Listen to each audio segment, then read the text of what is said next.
Assalamu alaikum wa rahmatullahi wa barakatuh pour la deuxième année du collège, la reproduction sexuée chez les plantes à fleurs, la double fécondation. Alors, nous avons déjà vu que l'observation microscopique d'un grain de pollen montre qu'il renferme deux entérozoïdes en plus d'un noyau de la cellule végétative.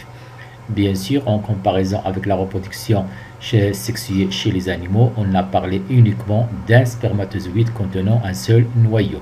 On se demande bien sûr, ou plutôt la question qui se pose, quel est le rôle de ces deux entérozoïdes, en plus bien sûr du rôle de la cellule végétative. Découvrons bien sûr le rôle de ces deux entérozoïdes et de la cellule végétative.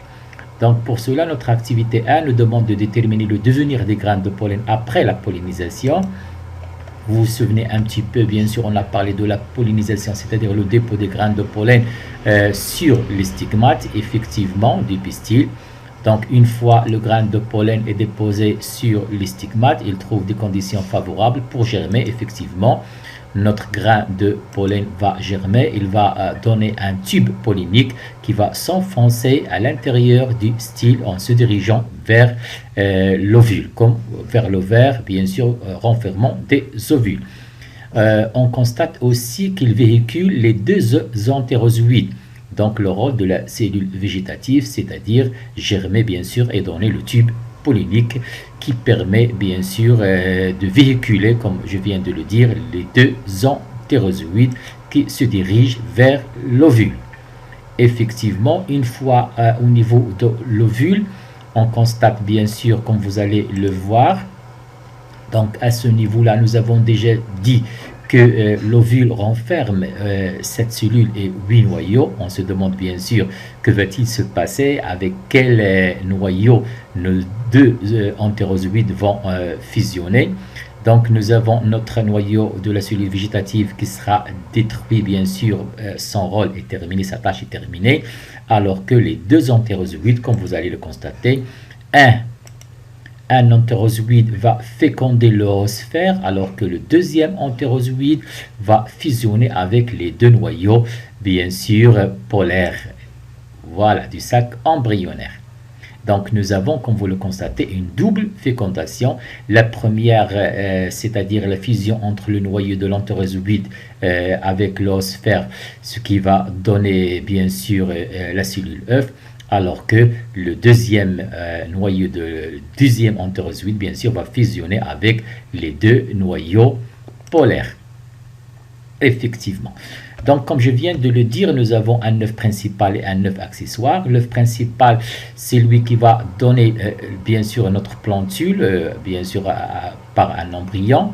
Alors que le deuxième œuf accessoire, bien sûr, c'est lui qui va nous donner ce qu'on appelle, va former l'albumine. Ce n'est qu'un tissu riche en réserve. Effectivement, comme je viens de le dire, lorsque les graines de pollen se déposent sur le pistil et germent, chaque grain de pollen en germination forme un tube pollinique qui se dirige vers l'ovaire et il contient deux entérozoïdes. Notre, bien sûr, comme vous le constatez, notre embryon qui renferme les deux cellules, les deux noyaux polaires. Nous avons notre oosphère, comme je l'ai déjà dit. Bien sûr, de part et d'autre de l'oosphère, on retrouve deux cellules qu'on appelle les deux synergies. Alors que les trois cellules de l'autre côté, de l'autre pôle, bien sûr, on les appelle les cellules antipodales. Donc notre tube pollinique pénètre dans l'ovule à travers le micropyle et il traverse le nucelle, comme nous l'avons déjà vu sur notre document animé, pour atteindre le sac embryonnaire. Au niveau du sac embryonnaire, on assiste à un phénomène de la double fécondation. Donc le premier noyau destiné à féconder l'oosphère, ce qui donnera l'embryon à l'origine de la future plantule, alors que le deuxième noyau va s'unir, va fusionner avec les deux noyaux polaires à l'origine de l'albumine, qui fait partie de la graine et qui servira, bien sûr, comme on va en parler juste après, généralement à nourrir l'embryon.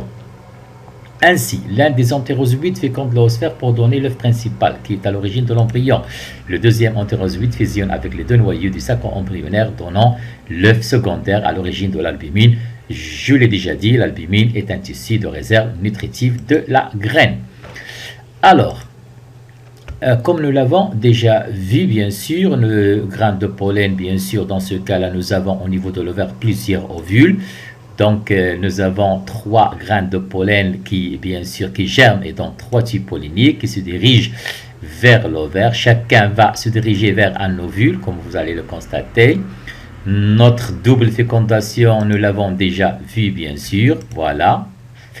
Une fois la double fécondation a lieu, comme vous allez le constater, on voit très bien que notre fleur commence à se fan. Voilà. Effectivement, ceci bien sûr après la double fécondation. Je m'excuse. Voilà. On constate bien sûr que notre fleur se fane et flétrisse, comme vous le constatez, mais l'ovaire va se développer, va se transformer bien sûr. L'ovaire va se transformer en fruit, alors que bien sûr nos ovules bien sûr fécondés seront transformés en graines contenant les embryons. Voilà. Donc, juste après, bien sûr, on aura la formation d'un fruit contenant des graines. Notre fruit sec qui s'ouvre, bien sûr, comme je l'ai déjà dit, il renferme des graines. Voilà. Effectivement, après la fécondation, les synergies des antipodes dégénèrent. L'ovaire se transforme en fruit, alors que l'ovule se transforme en graine. L'embryon est constitué d'une radicule, d'une tigelle et des 2 cotylédons et d'un bourgeon terminal. Donc, nous avons un document qui représente une coupe longitudinale de graines de haricots observée à la loupe binoculaire. On voit très bien le radicule, notre jeune feuille. Les 2, ils constituent ce qu'on appelle l'embryon, c'est-à-dire la jeune plantule, alors que bien sûr le tégument de protection, et nous avons nos cotylédons qui constituent des réserves nutritives, bien sûr. Merci.